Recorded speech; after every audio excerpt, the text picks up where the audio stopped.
it's a joy thing, bro. Yeah, you know that's what I'm saying? It's a what I like to highlight is just those moments of joy. Yeah. And my thing, but a theory I've been developing is like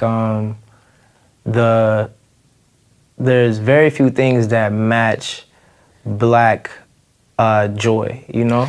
And the majesty that exists within Black joy, I find is very is inspiring, you know? Yeah.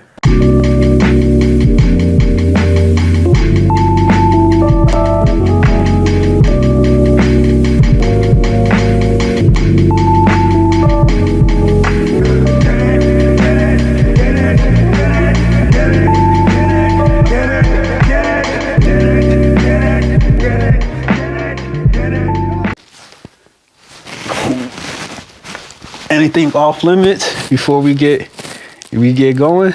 Nah, I'm pretty Open book or what? We can go there. All right, cool. All right, let's try it.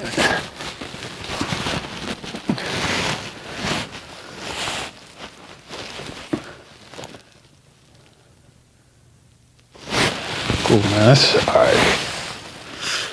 So you good, man? Yes, sir. Man, it's an honor having you here, man. Nah, man, likewise, bro. It's a pleasure, bro. Like, really, like, appreciate this platform that you creating, though, man, you know?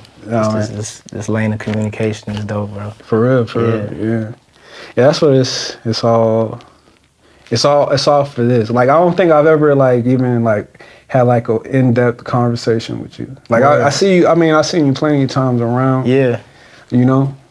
Yeah, like, I know I'm new out here, so it's like a lot of people I've yet to really formulate like a deep relationship with. Yeah. But what I appreciate about out here is like I'm running into a lot of like cool, creative people, and the relationships as they happen are like organic. You know what I'm saying? Yeah, that's important. So like even in passing, I can tell who's dope, but you know, I'll be around, so we'll connect. When'd you get out here? It's been 2 years now, man. So October. Dang. Yeah, this past October. So like, pretty much when, I think I saw you the first time at the Sun launch. That could be true, bro. I feel like when I remember you was there was like a Mocha event or something. Some like NTS situation. Yeah. So I can't even remember which one came first, bro. Yeah, so I think it was around that same time. So you had just got here. Yeah, I was pretty fresh out here, man. What brought you out here? Like, why LA? Honestly, man, I didn't even see myself coming to LA. I thought I was gonna do the whole New York trek. But just like in Atlanta, I had kind of like hit a ceiling as far as like what I could have gotten into creatively out there. Yeah. And I felt like the stuff that I was into, there wasn't really like a network or community that kind of supported it or like did the same thing. You know what I'm saying? Yeah, I feel you. So I felt like creatively. You saw the ceiling. Yeah, you know, because what's going on down there is like more film-wise, because that's what I'm into, film, photography, those kinds of things. And like those lanes, as far as like the direction that I'm trying to take it, just didn't really exist out there, you know? So I felt like it was time to just grow, you know, especially just being born and raised there. You get familiar with everything, so. You kind of get a little comfortable. Yeah, you get comfortable, and it's just kind of hard to find the newness, you feel me? So, yeah, I actually came out here. How's LA treating you? You was at the, can we disclose where you was at today? Sure, go for it. Yeah, you were at the TDE. Yeah. Nickerson. The holiday, right? Nickerson Gardens and Watts, man. The holiday concert, they do it annually. It was a concert? Yeah, it's like a concert, and then it's a toy drive, giveaway. Is it spread out over a couple of days? Yeah, like 2 days. Okay. You know, at first I saw you post something yesterday. Right. At first, it used to be like 1 day, but it's just like every year it's just growing. You know, it's like becoming a bigger event. But LA show love though, man. LA is like.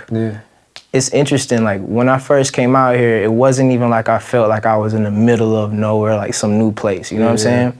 It did feel very much so like an extension of like what I was familiar with in Atlanta. So there's similarities there? Definitely, definitely. Just like, particularly like our size of town, you know what I'm saying? Like in our communities, there's definitely a similarity now.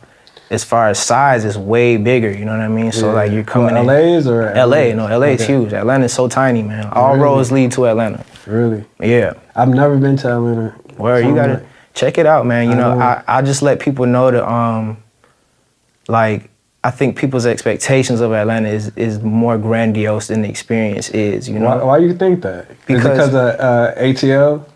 Well, by ATLs? I mean, no. Like I feel like there, as far as like entertainment, there are some things that do it justice. Yeah. But I feel like more recently, as far as like the music and specifically like reality TV and stuff, you know what I'm saying? It paints like this picture that it's this big, huge playground of just like activity, you know what I'm saying? Yeah. And it's not really. So I've hosted people that will come out there and like stay and then they be bored, you know what I'm saying? Yeah. But it's like you gotta understand just the flow out there it's a much slower pace. Really? So yeah, even for that, it's just like why I had to kind of shake it up, man. Get somewhere where it was some activity going, because I didn't feel like I was growing, you know what I'm saying? Yeah. But it's all love. What made you see that though? Like, was there a certain like time where you was like, all right, this is it, man. This is what I gotta start making moves. Yeah, it was just like I felt like I was getting older. Like even the trajectory of like college, like high school, college, and so forth, right? Yeah.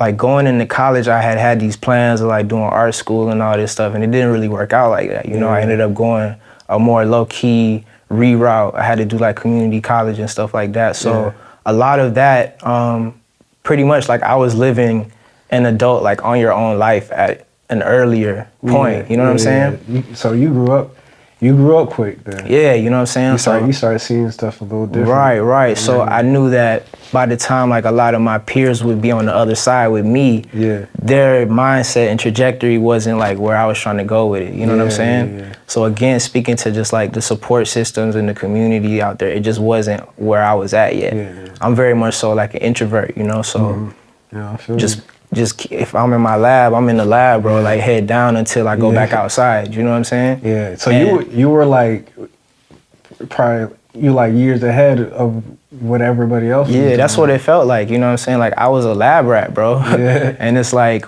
the thing about it was like I would be doing all this creative stuff like on the dolo, but going out, there was nothing to receive it. You know what I'm saying? And I found like here in LA was the opposite, because when I first came out, like I didn't have my own place or anything. You know what I'm saying? So I was staying with a family friend who really blessed me to like let me come out here and just kind of stay until I got a little stable. But what I found out here was it was stuff to do outside. You know what I'm saying? Like it was stuff to get into, and just like places where I felt like I was growing in, you know what I mean? So like the creative scene out here, I really respect it, because it encourages you, I think, to like, you know, to just be more creative and just the collaborative atmosphere. Like I really appreciate it, and it was fresh, you know what I'm saying? Like I had never experienced that up until that point. There was a lot more pockets for inspiration. Definitely. Yeah, you kind of landed in a really good spot too. You know what I'm saying? Like, as I learned, you know what I mean? Yeah. Like, how did you find yourself in that, amongst, you know, that environment so soon, I guess? You know? I feel like, so when I first came out here, I was studying like a lot of film stuff, like the LA Rebellion. And that brought me to UCLA, and I was doing a workshop there. You think that's talked about enough? The LA Rebellion? Yeah. Nah, bro. That's what I'm saying. Nah, bro. Like, but I feel like as of late, you know what I mean? It's starting, like light is starting to be shed on that, which I can appreciate. But like, nah, bro. You know, that's some really deep history, and I think it speaks to a lot of like, kind of the independent route right now. You know what I mean? It definitely lends itself to that. For sure. But yeah, so that program, it was like a 6-week program that I was doing for film and television that allowed me to like stay on campus. So, you know, during that time, I just seen like how many resources UCLA itself had. And I was just, again, on like a lab rat. I was in the archives just studying these films or whatnot. But in that area where UCLA is, you know what I'm saying, it's not like, it's definitely a different demographic over there. For sure. You know, so coming Westwood. Yeah, so coming from Atlanta to Westwood, it was like, whoa, you know what I'm saying? It's like, different. Way different, bro. Yeah. So but I knew that we had community out here, you know what I'm saying? It's just like I had to find it. So I think like halfway through that program, I just started venturing out to just these areas, and I would go to like Leimert, and I found the Underground Museum, yo. You know what I'm saying? The Underground Museum. I met Justin there. Yeah, you know, shout out Justin. Yeah, and it's like I was again studying film. Like I was familiar with like Khalil Joseph's work and all of that. So just to kind of like meet him there and to just see community. Oh, you met him there? Yeah, like the first night I went, like that was one of the first people I connected with at the door type deal. What'd you do? I mean, I dapped him, you know what I'm saying? Yeah, you know what I'm saying? Like I was like, oh, but that's what was dope about it. It was like, dang, here's like a space where, you know, you have people who are doing well, like affluent people, but it didn't seem like Hollywood. You know what I mean? Like it was a humble space. And to be in there, like the bookstore, man, and just see all the art at the time. Nonfiction was showing, and to hear about Noah's story, it was an amazing thing to me. Man. It was really transformative, and that's how I knew that okay, there's community happening, and there was a shift taking place within the arts. And then I just started. You know, I was staying with my aunt who lives like in South Central. That's like Manchester and Western. So you were kind of like in the middle of it all. Kinda. You know, and again, like I said, as I continued to spend more time, I was realizing where just exactly I was at. You know what I'm saying? Which was affirming. It just felt like, okay, bro, this is where you need to be right now. Exactly. You got that. I call them like little full circle moments. Where you kind of. You get a wink from, you know, whatever you kind of like look to as orchestrating this whole shit. Right. And I was it was happening like everywhere, bro. I was like, nah, I need to stay out here, man. I need to make that move permanent. So that program was over and I had to go back to the A. And just going, like having that experience for that month and change. You can't go back the same. Yeah, you know what I'm saying? It definitely did something to me and my perspective. So being back in Atlanta, like I knew I had done all the work that I needed to do for that time, you know? And it's like, I'm Atlanta everywhere I go, you know? And a lot of, I think what was holding me back was I was trying to be like loyal to the city. You know what I'm saying? Like, nah, I ain't gonna leave. Hey, I gotta make it out the A. But you know what I'm noticing though? What's like that? As I don't know if this is like just like a black thing, but like black people are just really loyal to like their turf. Yeah, bro. Yeah. And I mean, that's something else I experienced out here too, like in LA. South Central in particular, like noticing and seeing the changes that's happening. Hearing the stories of the natives. You know what I mean? We really romanticize our turfs. Especially I mean, you can't even be a rapper without saying where you from. Yeah, bro. Like, you know? Because I think it speaks to a lot. You know, it speaks to your upbringing and just like your character as a whole. You know. So, man. So you was trying to hold on to that pretty tight. I was trying to hold on to that tight, man. Like too tight to where I was doing a disservice to myself. I was like, nah, bro, you got to be an ambassador. You feel me? And that's once I like able to travel and still have it on you. Exactly. So once I peeped that, like coming out here, it's like, okay, you're not any less Atlantan. You know what I'm saying? Like you gonna take that where you go. So. The family friend that we had, who's my aunt, you know what I'm saying? That's Auntie. Auntie E, shout out Auntie E. She put me in the game. And she just hit me up and asked me like what I wanted to do with myself. And I was like, well, I want to come out there. And she just kind of hit me back in a couple of days and just let me know that I could basically stay, man, you know, until I got it situated. So that's what's been going on, man. Bless her, man. Yeah, blessings. Yeah. But I was about to say, like, so at what point, what made you realize that you don't have to, you know, rep so hard? You know what I mean? Like, well, I think, so a lot of it is, I feel very nomadic, right? I'm first generation. My whole family's from Jamaica. So with that, there's like a duality in perspective that I have anyway. So even growing up in Atlanta, I always had this other perspective, you know what I mean? And this other culture that I could glean to. Absolutely. Which I think influences a lot of like the creativity, because you kind of you get so many other perspectives. Exactly. It definitely surrounds you in a way. Yeah. So that's interesting that you put it that way. Yeah, definitely. I feel like I find a lot of refuge in that. You know what I mean? Yeah. I'm not boxed in completely into like one narrative. Yeah. So when I came out here and I just saw, okay, here's another experience, another extension of blackness, and that I can relate to and I can see myself amongst. It just kind of like, you know what I mean? Yeah. It just made it was just like another chapter move that I had to make. Yeah. As a nomad, you feel me? Yeah. So it's not even, I wanted to say it's like shedding. You're not really shedding Atlanta, but you're just moving into a new place. Right. And bearing these experiences and this culture and this knowledge. Exactly. And it's like, as I'm saying, like as a nomad, you go to these places and you become engrafted in these cultures. Yeah.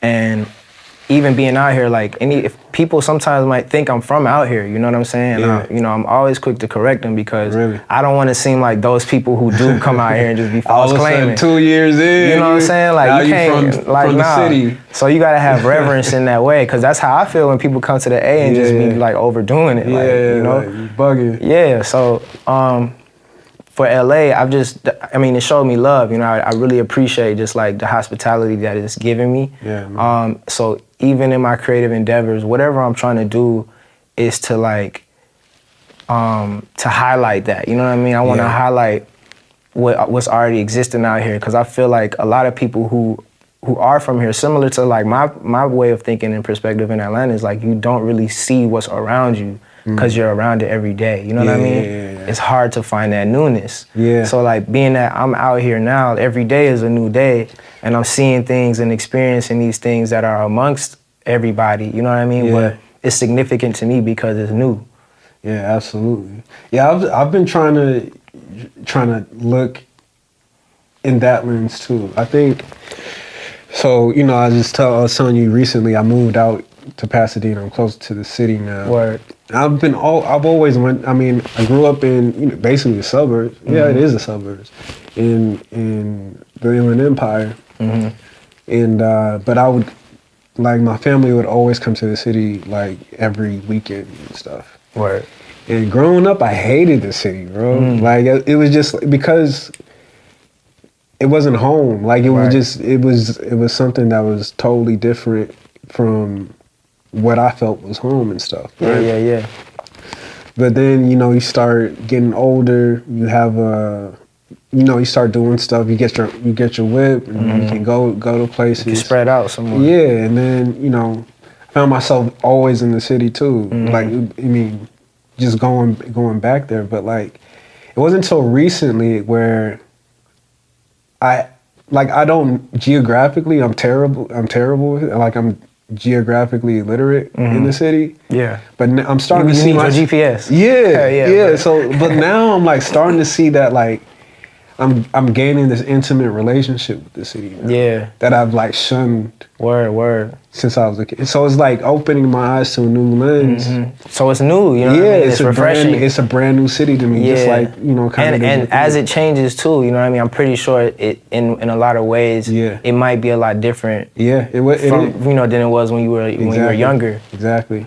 And like I'm saying, like there's definitely a shift happening out here. Yeah. I think vibe-wise, Yeah. Since I've been out here, I've seen and felt it. Yeah. And in some ways, it's been pros and cons, you know what I mean? But I feel like that's, just as a whole, man, traveling is just important for your perspective and just like developing your palette, you know what I'm saying? Yeah. Do you like traveling? I love traveling, man. Really? I wish I could travel more, yo. Why do you like traveling? Because traveling, especially when you go places dolo, man. Yeah. Oh. Like, absolutely. bro, you just learn a lot about yourself and for sure. And that experience. Like, even after that trip, right? You can always reflect on that. Yeah. As like a chapter marker for something wherever you were at in life, and just like how your mindset might have changed or shifted in that way. Yeah. Even in the experience of just being by yourself. You know what I'm saying? Yeah, because it's gonna do that for sure. Yeah, bro. So it's kind of like part of it is like really just the adventurous nature about it. You know what I mean? Yeah. It's exciting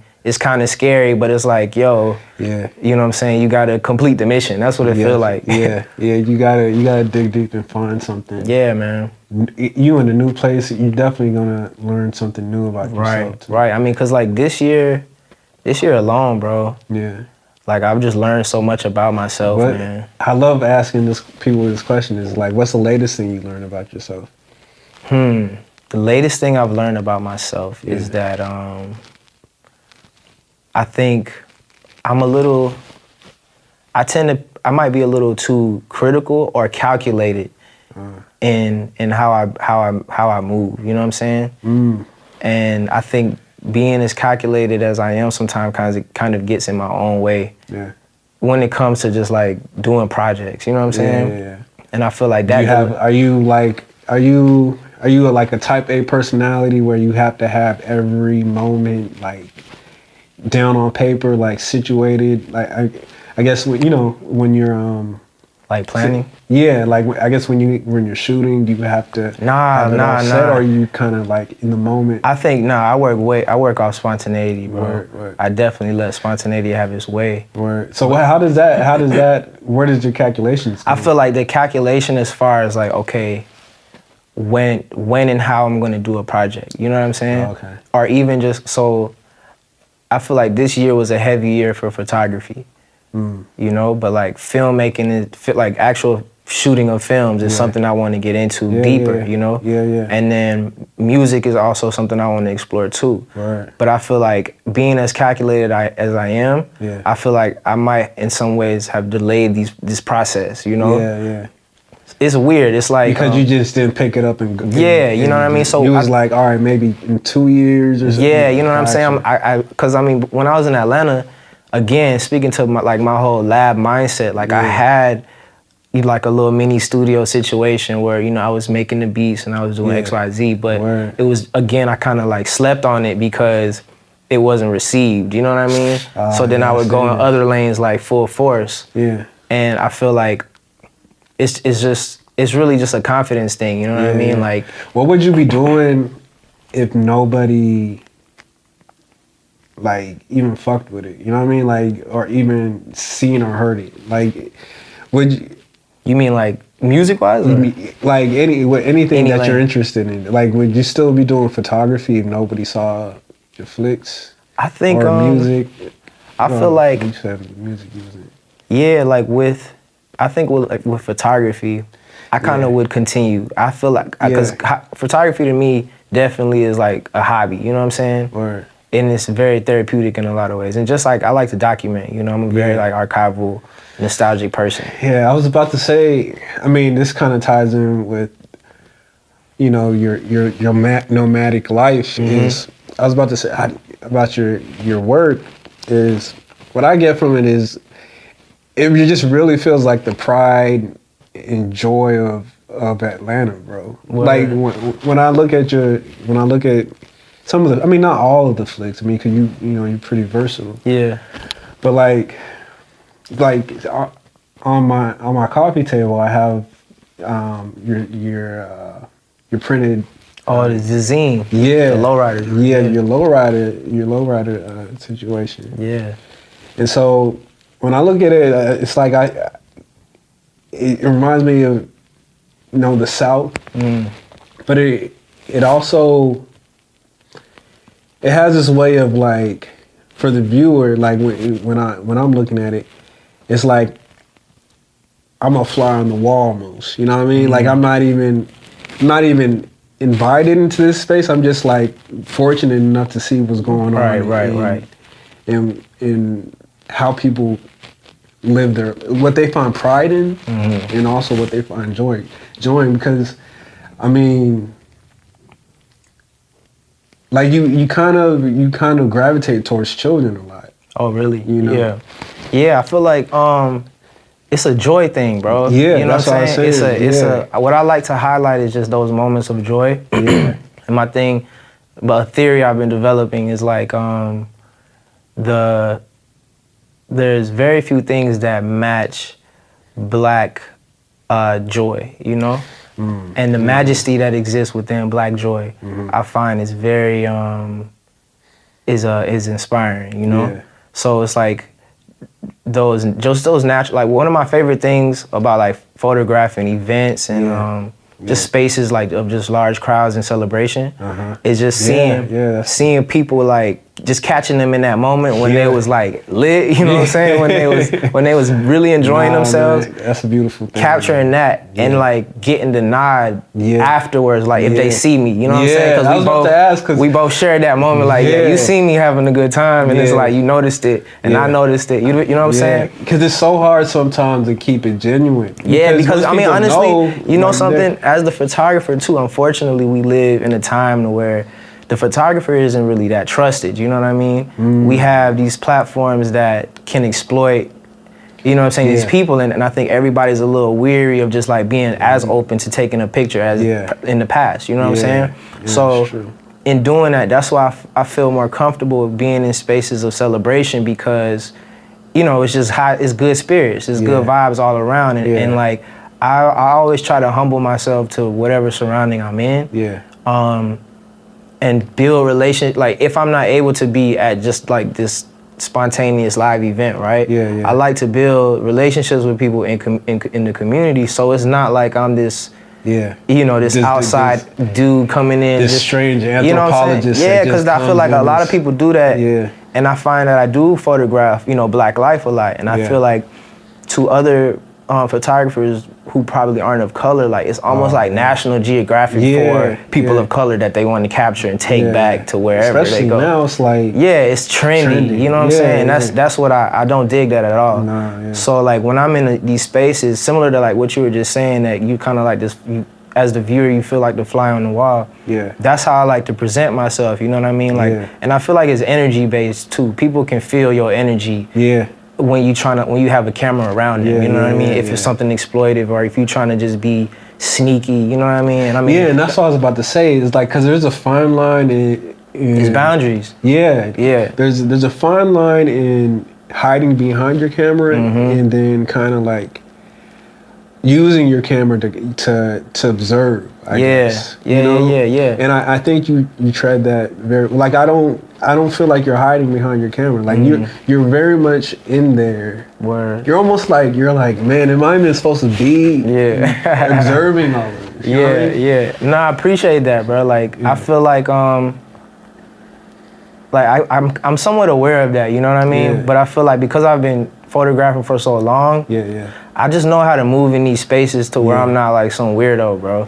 You know, because I feel like, again, my goal is to not be on my exploitive tip or my National Geographic, if you will. You know what I'm saying? I really just want to highlight these moments of the joy that are familiar to me, and I feel like don't really get as much publicity as they probably should. You know what I mean? Like showcasing that this Black joy exists, because especially we bombarded with so many images of just trauma, bro, and just like, you know what I'm saying? Like, and then I also approach it from the perspective of archiving too, because it's like, okay, in this space, in this moment right now, you know, how does this look 10, 15, 20 years from now when we reflect on it? And it's like, you know, it ages well. It ages well, and it's like, again, capturing that emotion is timeless. You know what I'm saying? Exactly. So however long you see it after, you're gonna be able to relate to it, because you can see yourself in that emotion, or it's familiar to in whatever way, you know? So, and then as far as like children, there's like a youthfulness, you know what I mean? Like that joy again is like, it's still, they have like that innocence, you know what I mean? They can't even like monitor like their joy. Like, exactly, they're not performative, you know what I'm saying? So I feel like there's like this truth in that, this honesty in that, that I like to highlight. And I think as adults, it's inspiring to just see that truth too, you know what I mean? Because we still have that. We do, but the unfortunate part is like it comes out when we're drunk or something. You know, like we got to be sedated somehow. Because of like, you know, the world beats down on you. Right. Yeah, man. But you know what's I think the most interesting thing about you is like how just like how you notice how genuine people are out here is how genuine you are. Like you have a certain energy, right? And I hate to sound like that guy, like, you know, energy is crazy, you know what I'm saying? But like But no, you like you have a very trusting energy. Like you can relax. You know, when someone's talking to you. Yeah. Has it always been like that for you, or? I mean, put it this way, I just feel like character-wise, I think I'm pretty well-rounded, you know? And I'm striving to be more well-rounded. There's still a lot of things I haven't experienced, so like I can pretty much get along with anybody, but I'm observative, you know what I'm saying? Yeah. So in my observations, I can kind of read what kind of individual you are and then just match you or meet you where you're at, you know what I'm saying? Yeah. But then there's a variable of just like, I think our social experience, the way we socialize is much different than like, let's say our parents, you know what I'm saying, in times past. So absolutely. I'm a 90s baby, you're a 90s baby, I believe. Yeah. And I feel 90. like we came up in a time where we're like the last generation to kind of experience genuine, less performative social interaction, right? And then experience the more performative social interactions of this time now. Why do you think what was that shift? I feel like definitely technology, man. You know what I'm saying? The social medias of the world has kind of like altered the way that we behave. You know what I mean? Interact with each other. Yeah, and the way that we interact. So I try to like speak into that.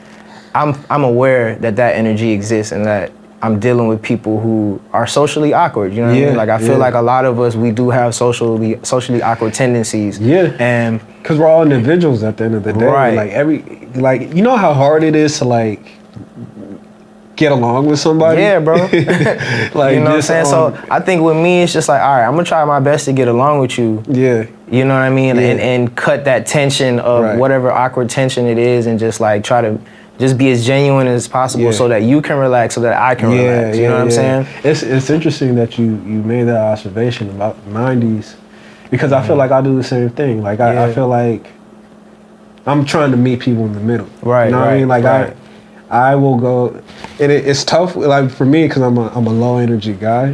Like I'm pretty mellow.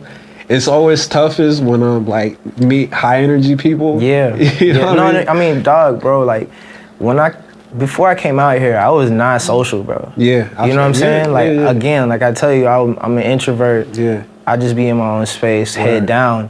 Yeah. And coming out here, I was kind of forced to like be a little more extroverted. Yeah. For the sake of just like getting along and figuring out where I was at and who I'm dealing with and what's what, where's where, etc. You know what I'm saying? Yeah. So again, in that process, I've learned a lot about myself. And I think as far as social interactions, you got to know yourself. Yeah. You know what I'm saying? And be confident in yourself to interact and engage with other people on a deeper level. You know what I'm saying? Yeah. And I feel like this process of like peeling back layers of myself to just be vulnerable as I can in the space allows me to have just genuine interaction with people and just formulate these organic relationships because again, I'm meeting them where they're at and I'm putting my foot forward to be as genuine as possible. You know what I mean? Yeah. I feel like we all do have that tendency to be socially awkward and performative, but it's just being mindful of being aware of that. You know what I'm saying, and not getting lost in that, man. You know what I'm saying? Because it is easy to just try to like be this persona or whatever, but that takes a lot of work too. Yeah. You know what I'm saying? It is. That's draining, bro. It is draining. Like for me, I'm finding that it's so hard to be perform. Like it's getting harder and harder for me to be performing. Yeah, bro. And it's again like the more time you spend around certain, I think, people or circles, you realize you don't have to exert that energy. Exactly. Anymore. It's not mandatory that we all like parlaying and stuff like that, you know. And I think that's a maturity thing too. Yeah. It's like you know what you are. Yeah. There comes a point in time when you just get comfortable. Right, you get comfortable, man. And it's not even about as far as being performative. I think there is a tendency in our generation, our culture now, to like be performative, to be making friends. Yeah. You know what I'm saying? Yeah. And exerting yourself for friendships, etc. And it's like, nah. Very strange. I'm gonna just have to let that be natural. Like, yeah. Like, let it formulate like it's supposed to. Yeah. When do you think you started putting up like or social guards?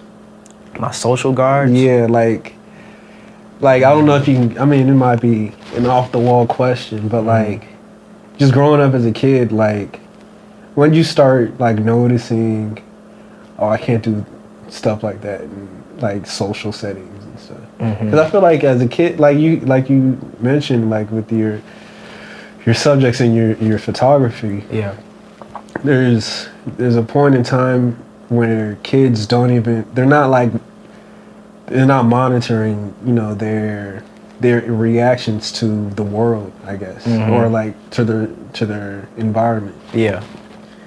But I'm trying to like figure out when that started to change. You know what I'm saying? I feel like,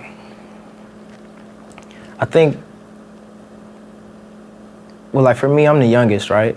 Oh, you got siblings? Yeah, I got siblings. Okay. And I'm the youngest, and like how many? I have 4 siblings, so it's 5 of us in all. Dang, that's a pretty big family. Yeah, nowadays. you know, yeah, and it's like it's half siblings, but they're my siblings. You know what I'm saying? Because like I've grown up, it's still, and that we formulated our own relationships. Absolutely. But like my immediate situation was like my 2 older brothers, and we're all like 7 years apart. You know what I'm saying?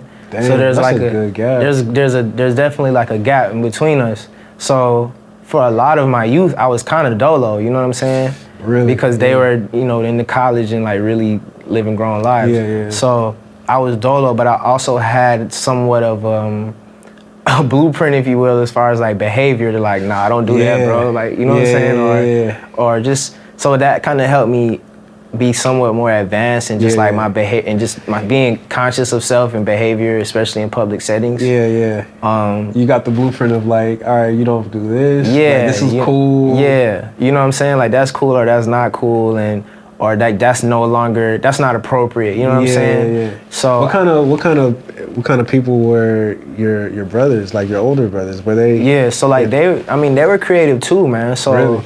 You know what I'm saying? Like I feel like I soaked up a lot of creative inspiration from them. Again, coming up in the 90s, man. You know what I'm saying? Like the 90s was just like it was a different time. It was a different time, bro. You had to be there, you know? Exactly. And again, like having this Jamaican household, like it was definitely like layers of cool, you know what I mean? Like you had a cool that was American and you had a cool that was Jamaican, and kind of like being able to navigate that space in Atlanta, you know what I'm saying? How was that? How was, because I hear like how Jamaicans are in New York, you know, how they're treated, or you know how they're socially back in the 90s, you know.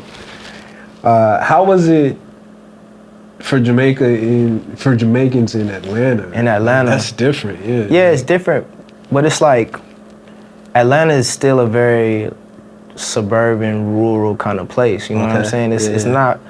It hasn't been but like maybe 15 years now. That's like it's you're considering it like a metropolis kind of place. You know? Got you. So like for instance, where I grew up, I didn't grow up in like a neighborhood. You know what I'm saying? Like I grew up on like 2.5 acres of land, bro. Really? So that's very southern, bro. Yeah. So it's like it was like that. You know what I mean? Like I grew up off of a main road. You know what I'm saying? It wasn't like a neighborhood situation. So as far as your interaction, you interacting with people when you go to school. You know what I'm saying? And when you go to, so your household is one way. You know what I mean? Your household is very much so one way as far as just the Jamaican influence and ideals and just how you raised. But then you go to school and you dealing and making friends with people who are, of course, you know, born here in America. So you have like this duality of black experience. And then having that first generation perspective, you got to know how to act at school,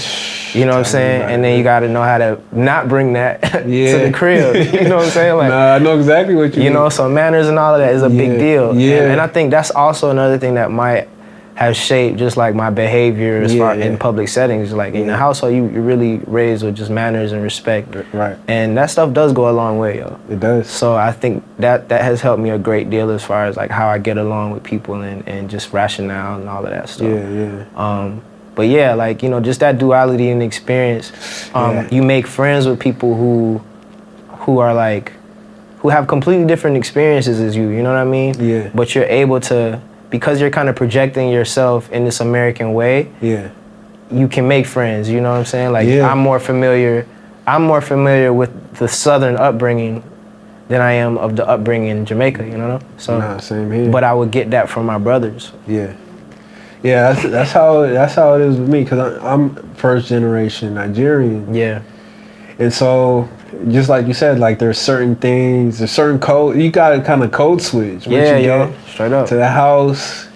Like, even, like, say this right now, if my parents watch it back, they're like, you know, I didn't know you talk like that. You know what I mean? Yeah, yo, cause bro, it's like, it really is a code switch, and I don't know, maybe that lends itself to, in a way, being performative. Yeah. You know what I mean? Because, again, you would never speak this way around your parents. Yeah, but then with them, when they talk to their friends, they get the heavy accent going. Yes. You know what I'm saying? So and that used to trip me up. It's like you have to, though, you know? I think about, like, my parents and just, like, their line of work. They would work in, you know, banking, right? Yeah. So, of course, they're dealing with, you know... Oh, yeah. You gotta have... You be neutral as possible. Very neutral, bro. Yeah. So, like, hearing, like, my mom, bro, talk on the phone...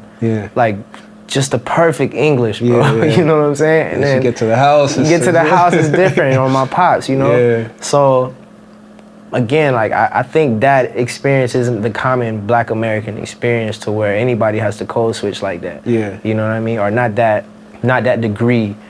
Yeah. So you can kind of, I feel like, I'm not to say that I'm not myself around my parents. Yeah. You know what I mean? But there's definitely layers to me that I don't let them see. Yeah. Or I don't feel comfortable, like, them seeing that, you know?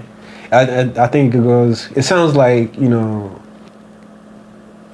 Jamaicans and Nigerians are similar in a way because they put a high value on respect. For sure. You know? For sure. So there's just certain things you can't talk to your parents like. Right. You know what I'm saying? And that was something else I would experience too. Like, what? Even like traumatic experiences or not? I mean, to a degree. I feel like one of the funnier experiences, like, me and my bro laugh about this to this day, bro. Like, music, right? Yeah. Certain music, you know, you can't be listening to that in the house, bro. Like, that's not what you don't understand the struggle, man.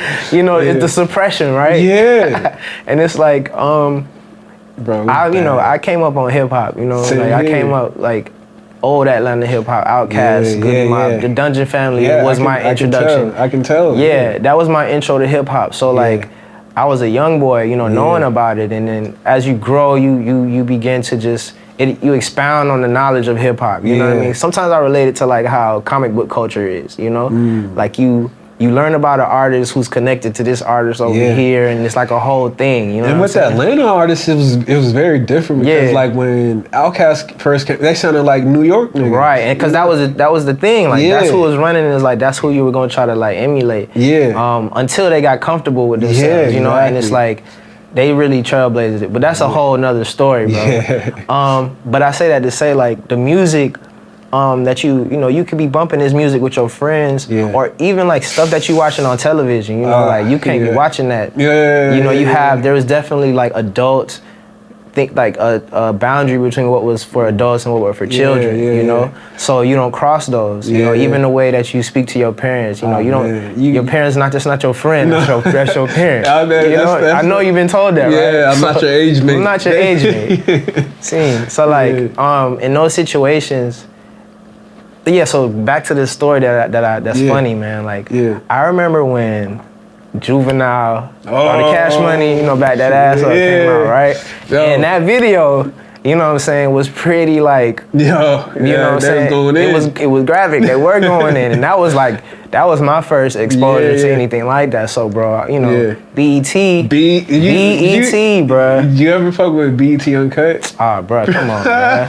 I gotta show you a video after we get up, because my lady, she had never, I mean, I mean, she is how she is. That's when boys became in, bro. I'm saying it, man. Hey, it's funny, like, it's funny that you brought that up, because like, that's like another young, like, kind of 90s baby era thing, because like, that programming, just BET in general, the programming was so different, bro, but like, if you could make it, bro, if you made it to stay up to watch Uncut, bro, listen, man, you deserve it, man. Yeah, bro, it was definitely like a window into something that was like, wow, bro. I remember the funny thing, like, little things that I feel like this generation don't know about. Again, speaking to like our households where certain things were for adults and for children, you gotta have like your remote on deck, bro.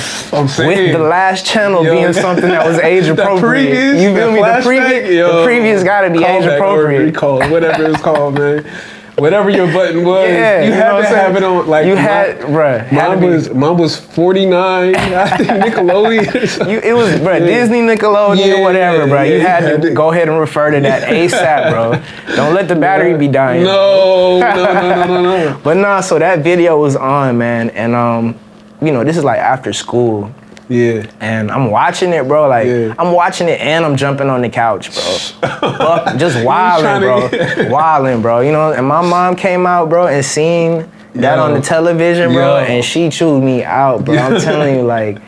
She let you have it? Like, bro. She put hands on you or not? She ain't put hands, but it was a scolding, bro. It was definitely like, nah, bro, you better. So from then on, bro, that remote situation I had to get locked. Yeah, it couldn't be that loose, bro. But I in a lot of ways, bro, I'm thankful for that though, because I think I feel like because of that we can move ethically, right? We move with a commitment to just ethics and like knowing your place and boundaries and things of that nature. So sometimes, man, I kind of cringe now that I just to see just like what households are like consuming, man. You know, to know that parents and children are like on the same diet of entertainment, bro. So even in this just like whole thing of doing photography, bro, and like film and even like the music, all of it, man, the arts, I feel like that's my little way of combating that. You know what I mean? Like I'm going to match whatever foolishness that is with something that's like edifying. And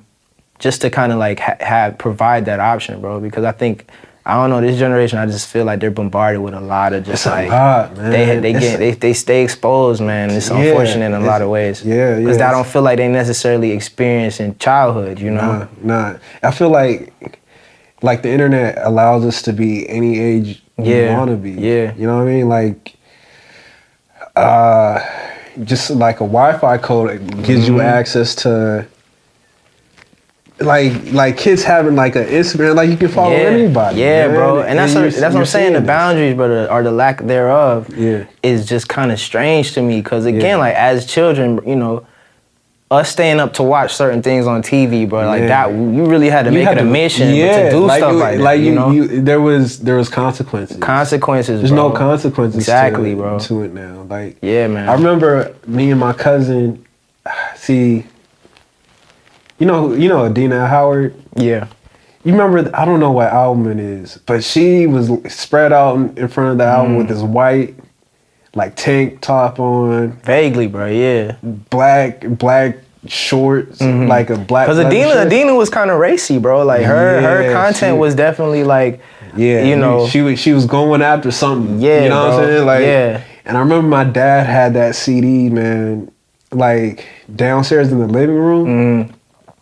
And so when my cousin and his family would get to my place or whatever, they would all be kicking, like our parents would be kicking it in the living room. But we'd stay plotting on how we gonna snatch that CD up. Cause I knew if I snatched it up by myself, like when nobody was there, I get my ass handed to me. Cause you know you're not supposed to, like there were certain things they made just sure. Know. You just know. Whether it be like where it's placed, you know what I'm saying? Like you know. Like it was like on top of the TV stand. Like you know it was out of reach for kids and stuff. Yeah, bro. So man, we would sit there plotting on the stairs like, all right, you just jump real quick, get it, and then come back. Like it was a mission, man. Word. Even like with like growing up, like my parents, they love Comic View. Word, bro. BET. Comic View on BET. I'm saying, though, like, that was the one thing, though. That was the one thing that I could kind of watch. You know what I'm saying? Like, because it came on. You had the green light on Comic View? Bruh, it depends. It depends, though, because, like Comic View, specifically, I would watch it, like, on Saturday, right? Yeah. Is when you can be up that late. Because I think it came on, like, in Atlanta, it came on, like, 10 o'clock, bro. Yeah. It was, like, 9, 10. Yeah. You know what I'm saying? And I remember, like, you know, Comic View was hilarious, actually. Hilarious, bro. And it's like, man. I feel like comedy is definitely not the same essence of what Comic View was. Yeah. But, you know, they would bleep some of that stuff. You know what I mean? And it was more so a thing, like, I feel like my parents felt more comfortable because it would get bleeped. But also, my parents would be trying to go to sleep. You know what I'm saying? So 10 o'clock is when, okay, it is Saturday, so it's not outlandish for him to be up that late watching TV. Yeah. Please believe I would still have my last situated. You know what I'm saying? But recall button. Yeah, my recall would be situated. But like, I felt like Comic View, because they would get a laugh out of it sometimes too. You know what I mean? Because like all the comedians weren't like, you know, completely inappropriate. You know, so I still remember some jokes, like, because I would always. Like they would be like, all right, you go to bed, like go somewhere. Yeah. And I'll be dragging my feet. Yeah. You know, just trying to catch a couple of jokes early. Dragging it. I remember, like I still remember some jokes from it. That's how impactful it was, bro. It was. I remember like jokes. I remember just like certain comedians who got their break on that. You know what I'm saying? Or like, I remember even just the aesthetic of it. Comedy, it was, you know, like, I mean, the graphics and all of that. It was just tight, bro. It was some 90s. I mean, and it went into the 2000s. I want to say, like, the last few seasons, they filmed that in Atlanta, bro. Really? Yeah. So that was a thing, too. A lot of this stuff like that came out. It was, like, the hub for that. Yeah, definitely, bro. But, like, Comic View, I think, again, because it was just so humorous, my parents kind of just let it ride a little bit. You know, it's the weekend, whatever. Yeah. But thinking about that though, you know what I mean? Like staying up to watch a Comic View, or just having these programs in place. Yeah. That you had to like wait for, you know what I'm saying? Yeah, you had to. Now everything's just so accessible. Exactly. It's like you can just go. It's a Google search. Yeah, you know what I'm saying? There's no, because it was a culture of like, yo, we gonna wait till whatever o'clock to watch our show. Yeah. You know? Now it's just like stream. Man. You can catch it whenever. It's just different, bro. It is different, man. I even think like, man, I remember. I don't even think I've ever like said this outside of my friends. Word. Like, but I remember like was it my 13th birthday? Mm-hmm. My friends, they like, I think they had access to like a whole bunch of magazines, bro. Word. You know what I mean? Like just a whole bunch of like just ebony, like just, and so like the Jets. Yeah, like. No, but I mean like the, you know. Oh, word. Yeah. No, I feel you. Yeah. And so like even that, where it was like monumented. Where it was like, yo, it's your birthday, man. It was eventful. Like it was. I feel you on that. Like that's gone away now. Yeah, man. And that's what I mean, bro. That makes me cringe, bro. It's like the development, bro. Yeah. Because in a lot of ways, I feel like I had to grow up fast, you know? Yeah, absolutely. And I can only imagine, you know, I don't know, like, what adulthood, especially, you know, we're kind of the word trauma is being brought up a lot more lately, I feel like, in conversation, right? Yeah. And I think about, to a degree, like, I might have some of my own traumas that I'm trying to, like, work through and grow past, you know? And I just feel like there are a lot of things kind of in place that might end up being traumatic for the youth, bro. Yeah. And I feel like I'm taking that stance like through the work, bro, to just kind of like save the babies, like Marvin Gaye said. Yeah, absolutely. Yeah. Do you think you ever have kids of your own? I mean, I plan to. Yeah. I'd like to. I feel like that would be a great contribution into the world, to just like try to mold someone as best as possible to just kind of be like cultural and well-rounded. You know what I mean? Put them on the things that I think is dope, bro. So you're like, optimistic about it? Yeah, I'm optimistic about that, bro. Yeah, I mean, I'm like on the fence. Yeah.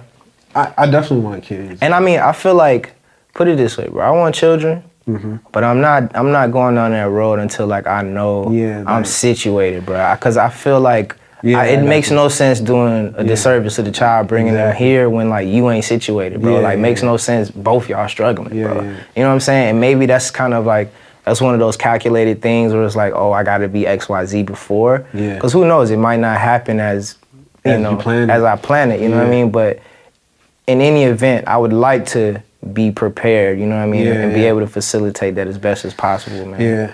You think so? Like circumstantially wise, I mean, I'm not ready by any means either. But like, how about mentally and like emotionally? You think you ready for like kids now? Nah. No? Nah, bro. What do you think? Cause again, what's holding you back? I'm still learning myself, man. Gotcha. I'm still learning myself. I'm still trying to like work through trauma. I'm still trying to, like, even just relationship wise, I don't feel like I've had enough relationships to where I can like be that invested yet. You know what I'm saying? I think right now I'm very much so like focused on life and like the career side of things. That I can't invest myself in that like 100%. You know what I mean? And like I said, that's a disservice, I feel. And I want to be able to. Cause, bro, having a child, that's a collaboration, bro. It really is. You know what I'm saying? It's like I need to have the right collaborator to where we build experience with one another. Yeah, because that's a life thing. Yeah, that's a life. That's what I'm saying. That ain't no like, that's not no temporary situation, bro. So I feel like right now, man, I got to sharpen myself before I can like really do that, bro. Yeah. You know?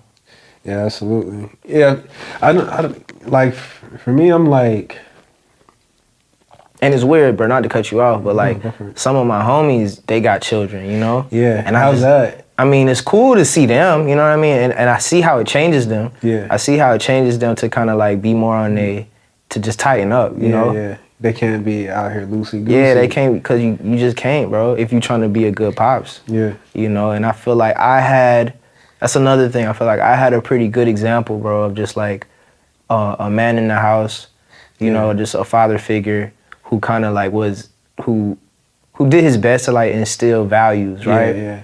And because that's all you can do as a parent. Yeah. You know?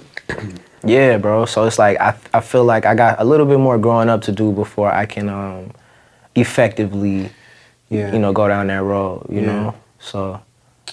Yeah, I mean, I don't even think. I mean, do you think that you can like outright fail as a parent?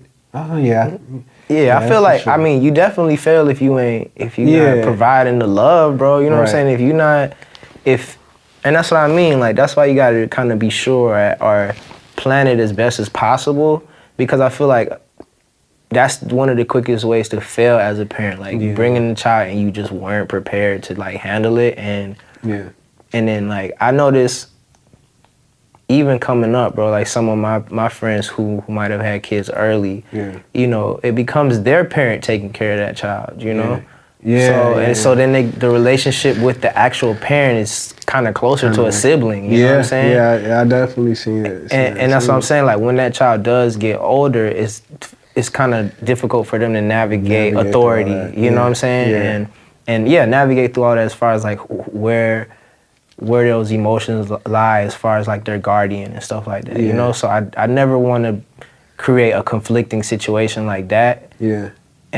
Or just kind of like, just cop out, you know what I'm saying? And like not want to just disappear. Like, you know, I can't, my conscience, I feel like wouldn't let me do that. I feel like I know better than to do that. You know, I wasn't even raised to like be on it like that. You know, like I'm saying, I feel like I was blessed enough to just have like a 2-parent household. I do understand like that's rare in a lot of situations, you know what I mean? So if I can do my best to like facilitate the 2-parent situation, then I definitely want to. Yeah, man. But I feel like I got a little ways before that, you know? I guess like on the flip side of that, do you think there's actually any successes?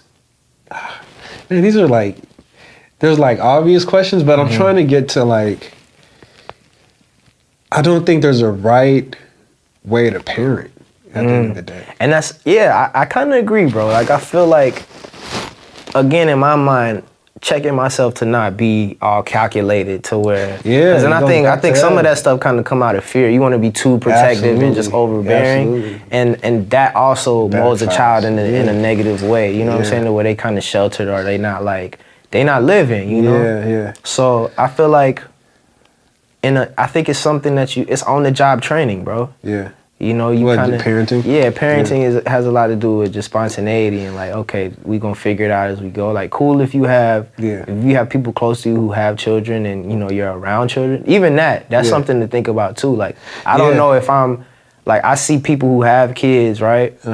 But I don't feel like I'm like actually being with children.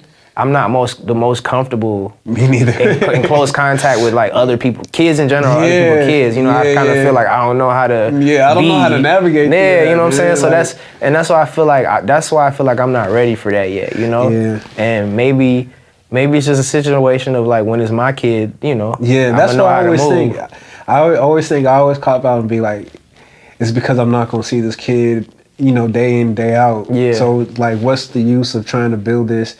And then like 10 years from now, you that uncle that's like, hey, you remember when I used to, you know? Yeah, I feel you. And so I think, but I also think I'm like giving excuses.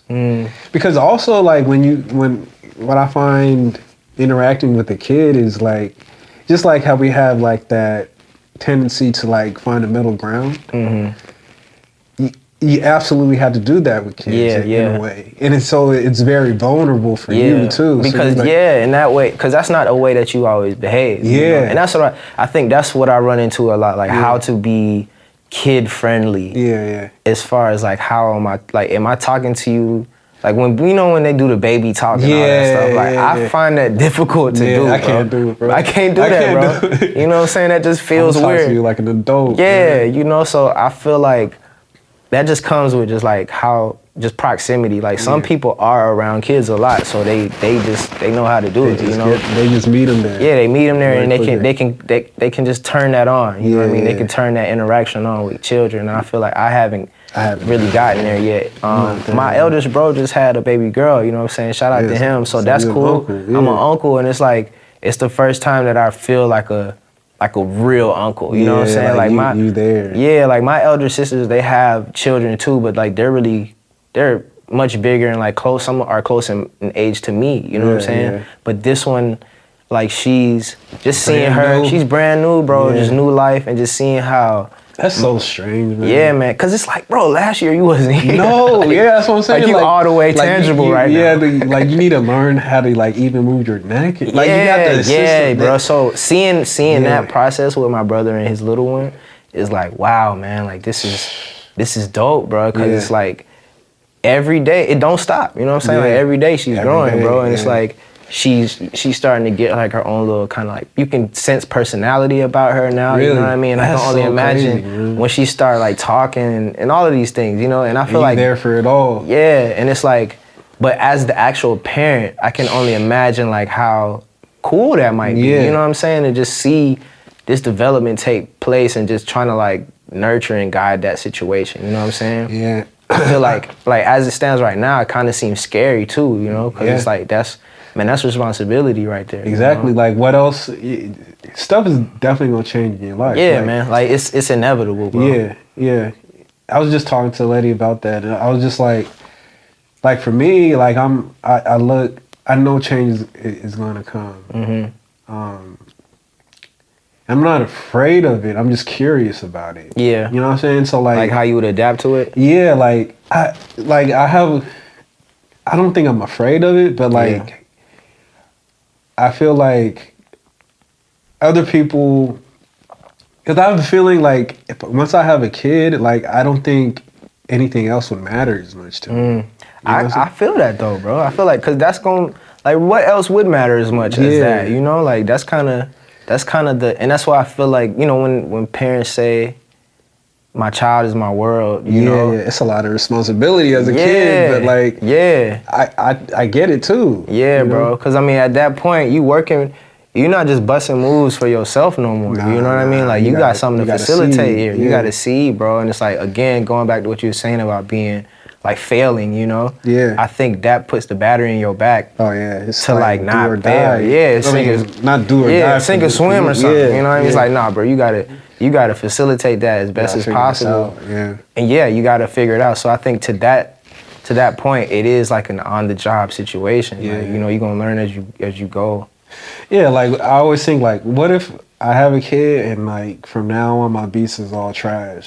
You know what I'm saying? Like I don't know, bro. I feel like your beats might get even fire, bro. Yeah, it can go the other way. You know what I'm saying? It can go the other way. I feel like what happens, and this is just like aging in general, bro. Yeah. As I've observed, like the older you get, bro, the less quote unquote hip you're gonna be. You know what I'm saying? Like the less in touch with certain things you're gonna be. Like, but you also acquire your own sense of like cool as an adult because you've been there. You've been there, done that, and like you know what you're into. Like me right now, sometimes I feel like an old head, bro, because I don't be listening to a lot of this new music, bro. Yeah, same here. You know what I'm saying? Like folks be coming to me talking about, oh, you listen, like especially like Atlanta music too.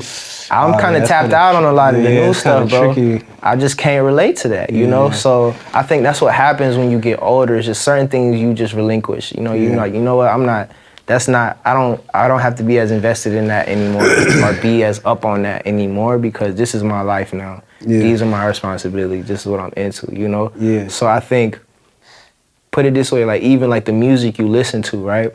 Yeah.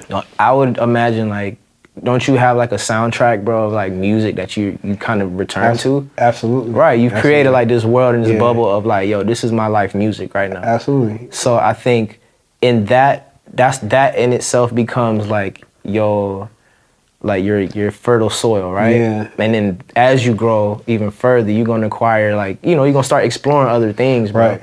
You know, and then you just mix it all up into like what you already been. Yeah. If that makes sense. You know what I'm saying? It makes perfect sense. And the thing is, it's like there's so much music. There's so much music, bro. Like there's just like we was just talking about High Life. Yeah, bro. There's so much untapped. It's vast, bro. It's so vast, and you just end up going down these rabbit holes, bro. Like I didn't know there was other High Life apart from Nigerian High Life. Yeah, bro. You know what I'm saying? So I was in this Ethiopian bag the other day, bro. And this was like, dog, like that's what I'm saying. I'm gonna tip my hat, shout out to Nigeria, bro. Like Fela Kuti, bro, is the two people, bro, who are like my spirit animals. I'm gonna say Fela Kuti. That dude was different, man. He's different, bro. That dude Fela Kuti and James Brown, bro. But back to Fela, like once I caught wind of Fela, bro, and realized, yo, I've been jamming for 30 minutes, bro. Yeah, I'm saying that's how long this track like, bro, 30 minutes of just jamming, bro. And it's like, man, like the intentionality behind that, just hearing, knowing it invites you into. See, man, he was on a different level because it's like he knew the power of the music. Like bro. It was beyond us. Yeah, bro. And if like I don't know how much of his like backstory you know, bro. Like I read up on him, man. Yeah. And like, you know, I caught wind that he too moved to LA, bro. Yeah, that's where he changed his exactly because he was doing High Life. Yeah, he was doing High Life and like love songs and stuff. Yeah, you know, he came out here talking about some random like soup. Yup. You know? And he came out here, bro, and it shifted it for him. You know, he got into he linked up with I can't remember her name, man, but a female. Yeah, but she put him on like a lot of literature, man, of like the and black then she kind of became one of his wives. Yeah. At a point in time. Yeah, I know exactly what you're talking about. But like even that again, like I think it lends itself to what LA does, bro. That's what I'm saying. For people who move and migrate, you know, like LA is like a fertile soil to just like take it to the next level in your journey, you know. Yeah. And once it clicked for him, bro, he brought it back to Nigeria, bro. He knew he had to fight. He had a mission, bro. He had to fight, and the fearlessness behind the fight is what be tripping me out, bro. Because he did not get a. You know what's funny is like I'll tell you a story. So. My grandfather, I never met him. He died before I could meet him. My mom's dad knew Fela. Word. So like even like he would come to my mom's place when she was living in Nigeria. Yeah. And just show up, you know, with a bag, like a grocery bag, literally grocery bag of money. And people was like, yo, man, aren't you afraid you're gonna get jacked? Or like someone gonna rob you? Yeah. He's like, nah, I mean, I'll just make it back some other time. Wow, I mean, there's a certain fearlessness. Fearlessness, to him, man. You know? Fearlessness is very like nonchalant with that fear too. You know what I mean? Like, yo, cause I just felt like he knew he was completely tapped in, bro, as to like what his mission and purpose was, bro. And like, yeah, man, like 30 minutes I'm jamming and like I'm having like real spiritual moments, bro, listening to this music, like really lifting me up, bro. And it's like, that's something that's super significant to me and admirable, bro. I tip my hat to that man. He was something different. And I'm just, a lot of people don't, a lot of Nigerians don't acknowledge the fact that the American influence that was in his music. You know what I mean? Like, because they want, you know, it's still very Nigerian. He made it for, and I feel like Nigeria has a history of doing that, of like taking from everywhere and making it their own. And this was another case of that, because he was moved by, you know, Panthers, bro. Yeah, like, he wasn't talking about, you know... That's what I mean, like, his whole subject matter... JJD type stuff. Yeah, you bro. know? Like, I don't know if people realize this, but what's that, he tried to start his own, like, little political movement. The MOP, bro. Movement of the people. MOP, bro, like even that, bro, like, the foresight to do these things, you know, in the face of, like, what the normal was, you know? And... like you said, like pulling from the struggle here in the U.S., the Black American struggle, and then like finding those similarities or the cohesion, you know what I mean, to project that onto his culture.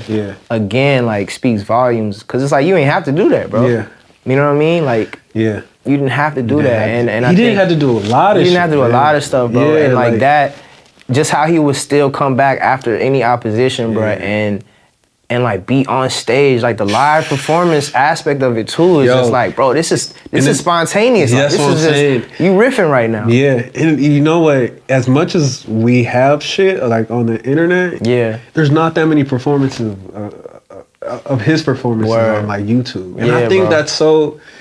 I don't know where I could find the archives for that. I mean, if anybody has them, you know, like I can just sit there and just watch them, bro. Exactly. I kind of came up on, cause I be digging, bro.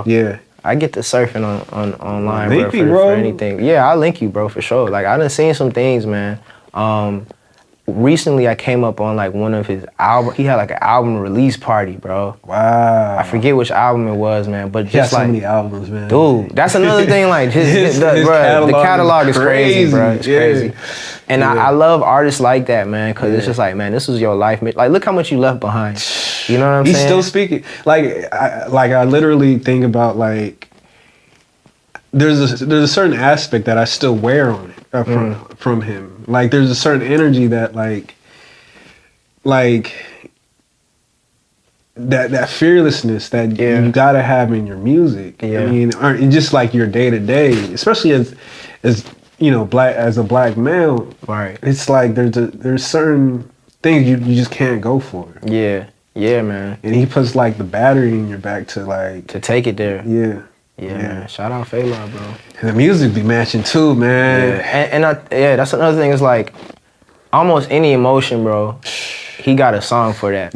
You know, and even if it's like put it this way, like if you feeling down, there's a song that you can listen to that might start off, you know what I'm saying, like catering to that emotion, but by the end of it, bro, you gonna feel way better, bro. Say it like, you know, like if you listen to like Coffin for President, where I think that's around right where his mother got killed. And that's what I'm saying, like through traumatic, like he was still making the music after these major moments, bro, like it was traumatic situations, and he like still come back, bro. And that's hard and super hard, bro. Super hard, bro. Yeah, I mean, I can't even. That's how you know it's like ingrained in them. It's just like there's, like even to like my parents, because my dad, like both my parents were big Fela fans, and even to this day they're like, he was just ahead of his time. Like even like in Nigeria now, it's just like this stuff that he was saying back then in the 70s. Yeah, and it's like it's still why I think it's so dope, bro, because it's universal, bro. Like you can. He's saying things in them songs right now that's relevant right now, bro. You know what I mean? To like our situation or abroad, and like even how you formulate it, like using just the broken English and just like whatever the language is, you know what I'm saying? Like I thought that was also very like intentional, you know? Because wherever you at, you're gonna pick up something, bro. Yeah. Like to where you know what he talking about. Yeah. You know what I'm saying? Yeah, and then I mean it's like his very strategic. Like his songs were like speeches. Mm-hmm. You know what I mean? Like yeah. Cause like Nigeria, I'm sure you know, like our music, like there is very monotone. Mm-hmm. Like it's like there's plenty of rhythms, but the vocals are very monotone. There's not too there's slight melodies in it. Yeah.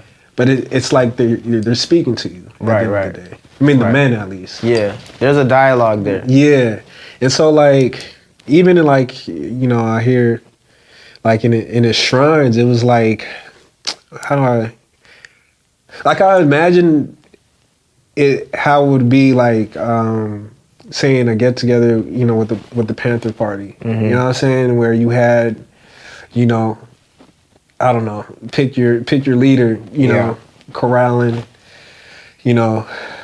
everybody in the community, Mm-hmm. So yeah, he just has such a prominent voice. Yeah, and just like the leadership too. Like even I know he gets like a lot of backlash for having like all the wives, right? Yeah. But I feel like even in that, like how they were a part of the unit, you know what I mean? Like they sung back up and it was a community he created, out of that. Absolutely. Like all the musicians, like or how they would dance too, like they were performing as well. Yeah. Everybody was performing, you know what I mean? And I think to just like galvanize all these people to be on the same board with you, bro, to produce like this timeless music, it's like, wow, man. Because I think about people who are like the Survivor, whoever's still around, you know what I mean, from that time, who was in the band, like how Tony much Allen, bro. How much I feel like I was watching an interview with him. Man, Tony Allen, he's top 5 favorite drummers for me. Yeah, bro.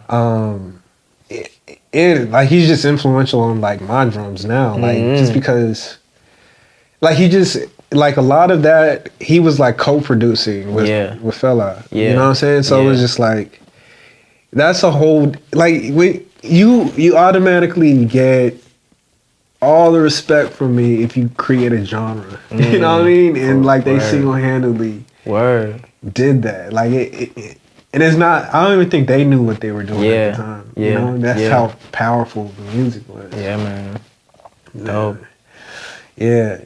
But yeah, Tony Allen, he still survived. I know. I feel like I was watching the interview with him talking about like how serious he was on like just rehearsal and stuff. Yeah. And then like I know I mentioned James Brown too.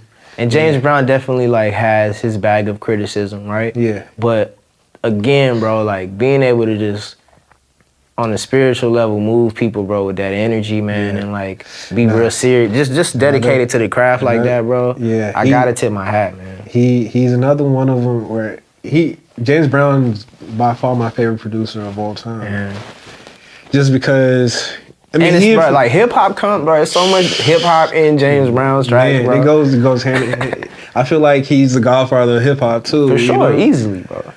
So and the thing is, he influenced Fela too. Mm-hmm.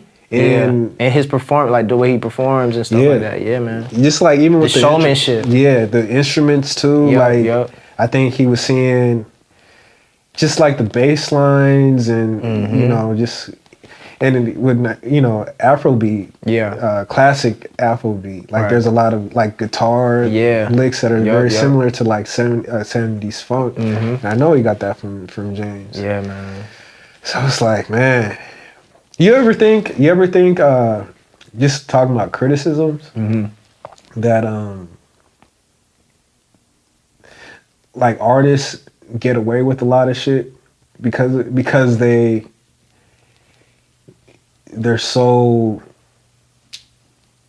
enabled with getting away with a lot more because they're so talented, I guess. You know what I'm saying? Like, you mean like their talent surpasses like judgment? Yeah.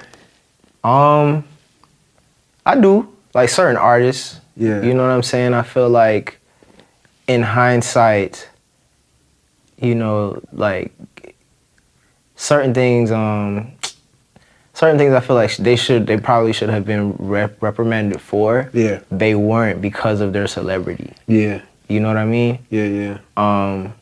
I don't even know if I want to name drop. Yeah, I know. I heard you hesitant. I was like, oh, we about to. Yeah, I don't know. Put the names I don't even know if I want to name drop. You don't want to soil like the whole. But I feel like there are some artists, man, who, like in this era, how we be trying to cancel people. You know what I'm saying? Like some folks need to be canceled, bro. Because it's like, nah, bro. Like you're not an upstanding individual, bro. You know what I'm saying? Like, and it's like it comes to the point where you also have to like acknowledge.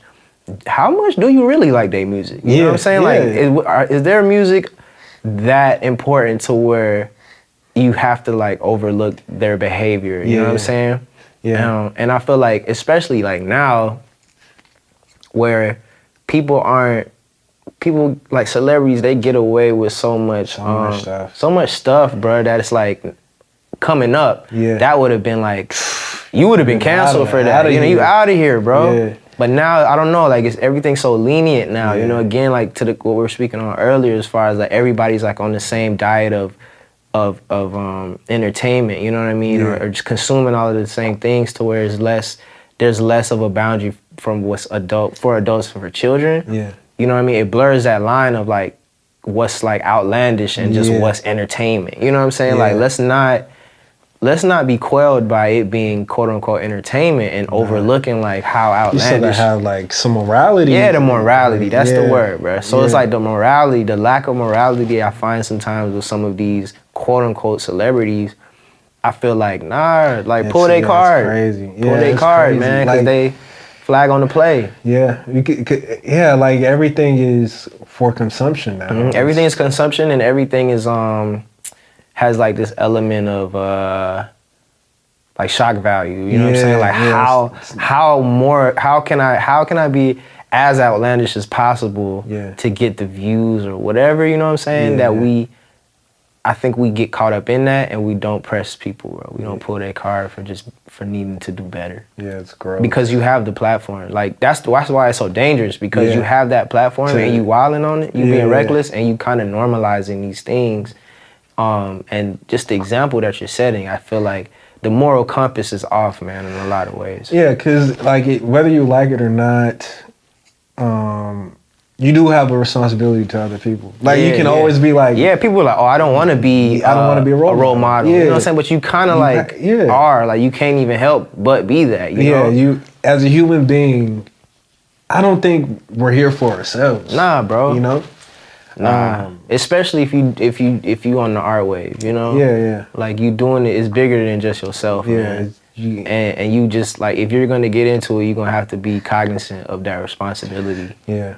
You know. Yeah, there's a certain humility in art. Like, do you ever feel like when you make something or you get a shot, right, that you can take full credit for it?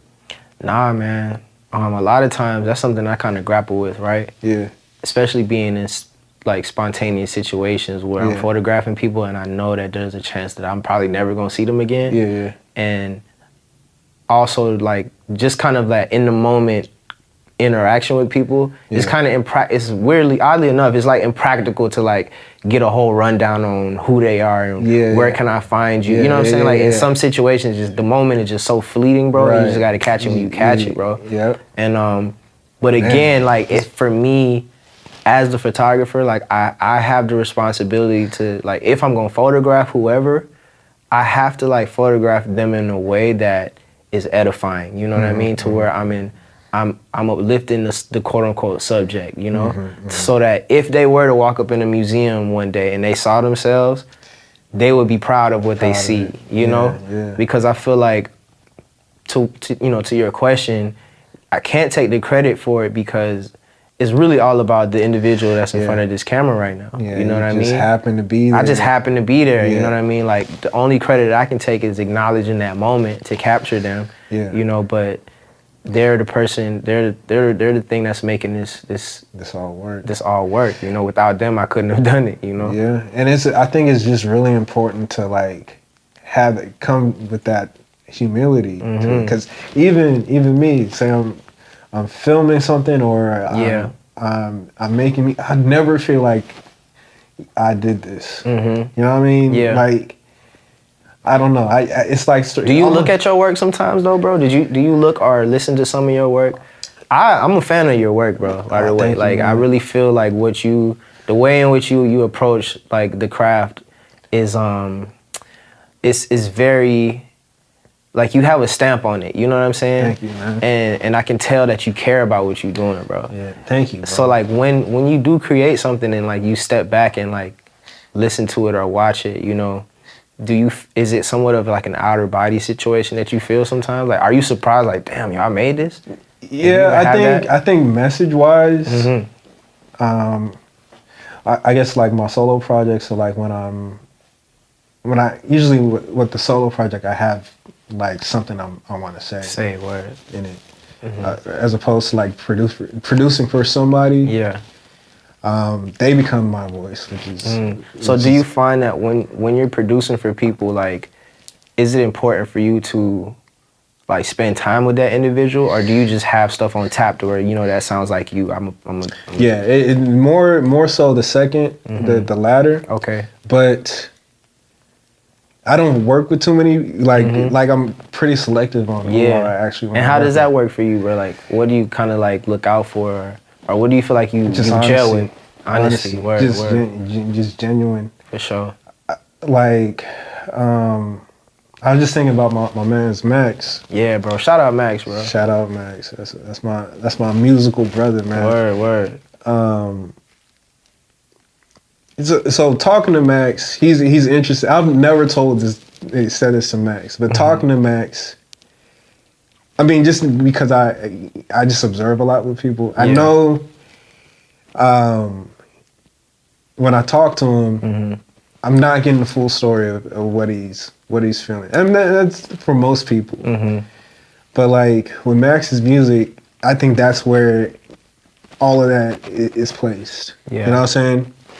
So there's even things with Max's music that I don't completely understand what he's referring to, but I understand the emotions behind it. Right. You know what I'm saying? Yeah. And I know they're genuine. And then when you hear him on it, it makes. Yeah, and so that's what I gravitate towards. Yeah, and I like how, cause I've heard like some of you all's collaborations, you know. Yeah. And I like how there is a cohesion there, bro. Like y'all sound.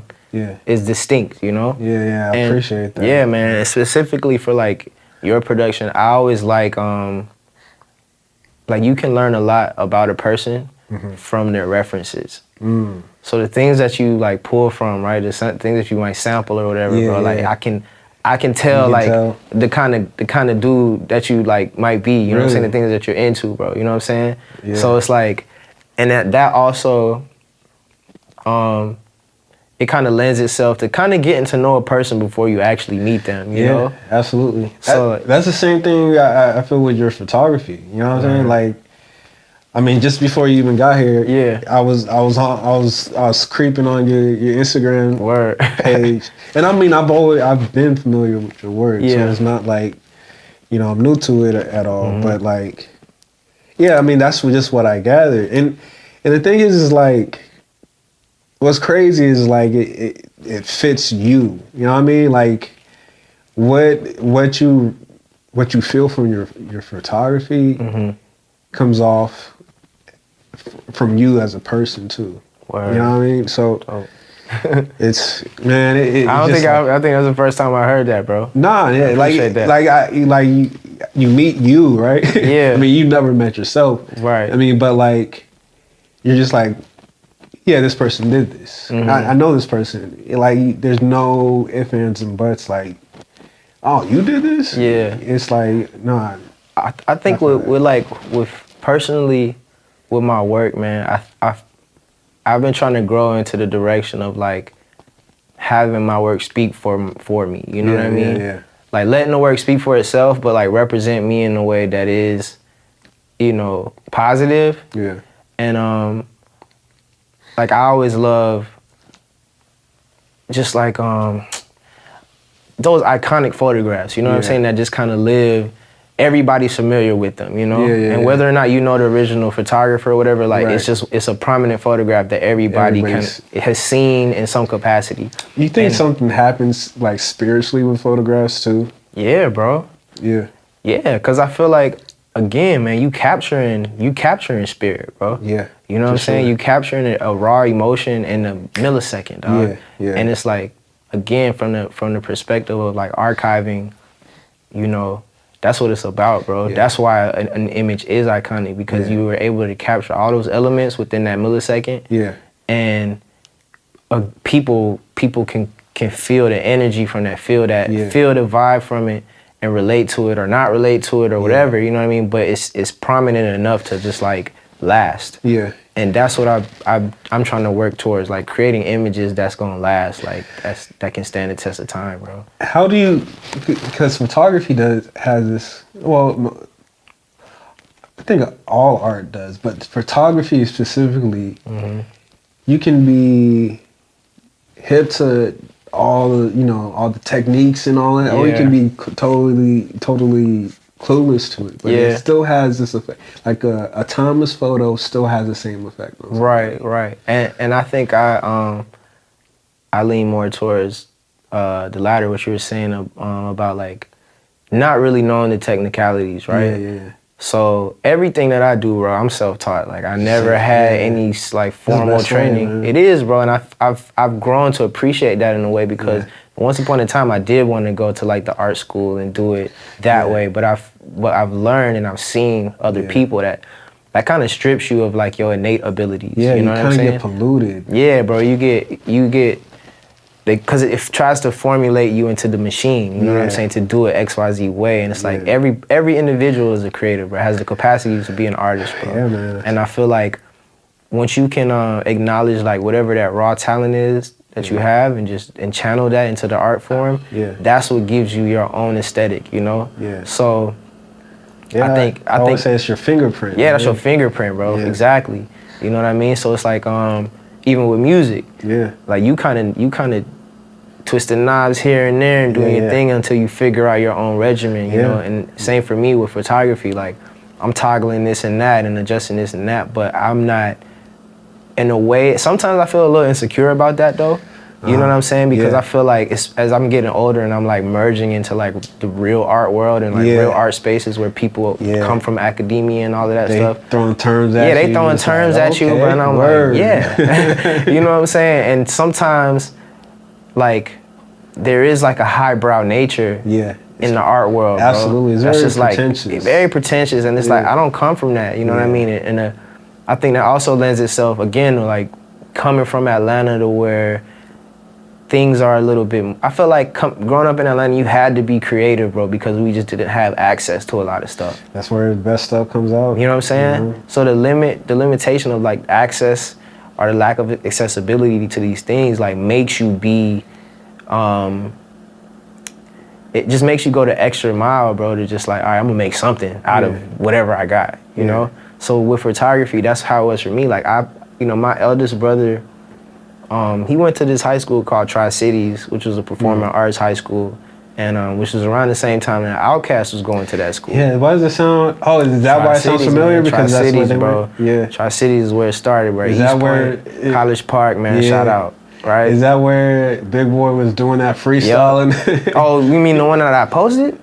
Did you post it? I posted a freestyle with Big Boy in 3000. Yeah, 3000 it was like in the gymnasium? So nah, that was at my high school, which is Southwest DeKalb High School, Decatur, Georgia, Wesley Chapel Road. This is actually crazy hearing this in like, because you hear this growing up, like in music all the time. Yeah. So like for me to like meet somebody that is from like, bro, that's crazy. Like, so I mean, honestly, I acknowledge that that's almost a privilege, bro.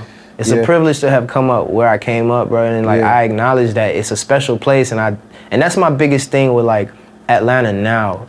I feel like old Atlanta, I'm old Atlanta to the core, bro. Yeah. And I feel like old Atlanta don't get its credit, bro, because like all the new stuff that's coming out now is kind of like piling on top of all of that legacy to where the world didn't even get caught up fully on the history of old Atlanta, bro. So I came up And East, like I was born at Grady Hospital, which is, you might hear a lot of references to that, right? Yeah. But East Point is where I first landed. East Point, bro, in College Park. Yeah. Like literally where I was staying in the apartments was like on the border, you know what I'm saying? So at any given time I could be up in College Park or East Point. Yeah.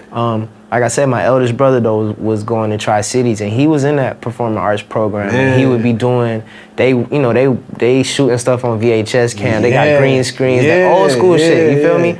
But like that was like my initial, like window into just the arts. And specifically, my brother, he had a Canon. I can't remember what version it was, man. But it was his first film.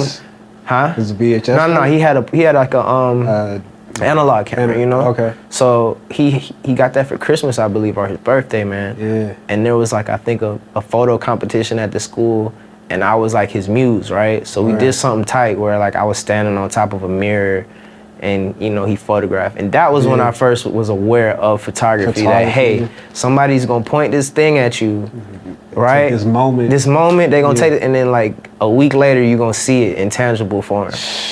You know what I'm saying? That's the stuff that still trips me out with like film. Yeah, bro. So like that was when I was first aware of photography. But at that time, you know, Tri-Cities was, you know, that was like the cool school to be at, you know? Yeah. And this movie came out, New Jersey Drive. I don't know if you're familiar with that one. No. Dope movie, man. New Jersey Drive was it was basically about like carjacking culture in New Jersey at the time. But this is around the same time as movies like Juice. You know what I'm saying? New Jack City. Yeah, like that era, right? Yeah. And Cass, they had a song on there on the soundtrack called Benz or a Beamer. And Benz or a Beamer was just like the local hit at the time. You know what I'm saying? Like they shot the video, and like that's when you first saw like the Bankhead bounce. Yeah. You know what I'm saying? It was like it was this monumental time like in Atlanta for just like being acknowledged in hip hop, you know. But again, at a just locally. That's what I'm saying. That's what I wish came more to the forefront. Yeah, it's like that's the what I'm local cuts. And that's what I'm trying to like. Yeah, bro. That's what I want to like always like represent, bro. Like I'm very much so a product of old Atlanta, bro. And to see, cause that came out, I was 3 when that came out, but I remember it, bro. Like it's very like it's vivid, bro. You know what I'm saying? Like I just remember the Freaknik era, bro. Like all of that was real, bro. Man, like, see, it was real, bro. See, I remember like being on the road. And just like being stuck in traffic and seeing these black folks dancing on top of cars. That is crazy that you're talking about. It's amazing. Because that shit is myth. It's like an urban. It's an urban legend, bro. Yeah, it is. And like urban myth. And it's like, so Freaknik was going down. Yeah. Outkast was bubbling. We had the Olympics, bro. '96. You know what I'm saying? So like Atlanta we had this place called the Underground Mall, bro. And the World of Coca-Cola was located down there. And it was like literally like an underground mall. And it was just like a hub, you know what I mean? It was just like, you go see, it was real black culture, bro. Old black culture, and you'd have vendors down there, and this is where you'd go take your pictures, you know what I'm saying, with like That's crazy. the airbrush background and all that stuff. You know what I mean? You'd get your like souvenirs and all that. It was just a lot of concentrated culture happening in that era of Atlanta that will forever stick with me, you know? And that's what I identify, so. If there was ever an area that like invented airbrush culture, I feel like it would be Atlanta, yo. Yeah, yo. I don't know if they, you know. I don't know.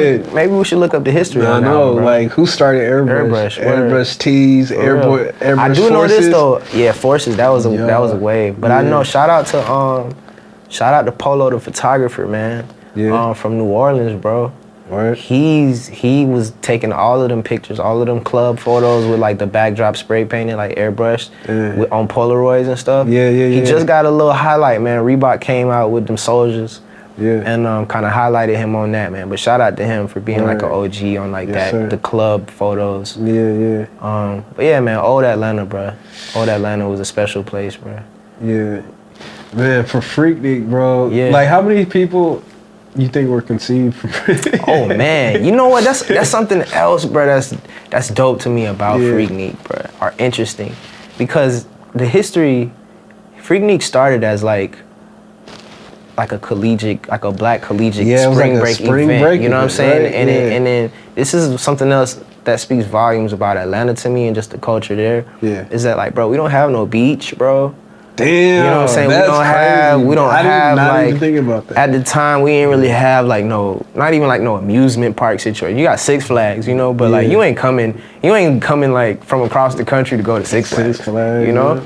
So it's all about like the club and the collegiate life down there that was drawing people from all over to just like come for this weekend and just like just celebrate, you know what I'm saying, in the streets. And like it started off, you know, it was good for the city because the city made a lot of money. Yeah. And just black excellence, young black excellence just coming out. And then it just, as it began to grow, it started to just get out of hand. You know, Atlanta, again, like I said, is a very small place. So this high influx of people on the city was just kind of like overwhelming to where it became like hazardous almost. You know what I'm saying? Like, yo, you got folk parking their cars on the highway. Like, what if there's an emergency going on? You know what I mean? So like, I feel like situations like that, and then just as far as like, it did take this undertone of just hypersexual culture, right? It did. I mean, that's what it's remembered for now. Yeah, and that's what I'm saying. I mean, sadly, it's like that's what's remembered. I didn't even know all of that, you know, until you told me right now. I didn't know like there was like a strong collegiate. Yeah, it started, bro. It was really like something dope, man. You know what I mean? Like just the initiative behind it, I think was really cool, bro. Yeah. But it just grew to something that became like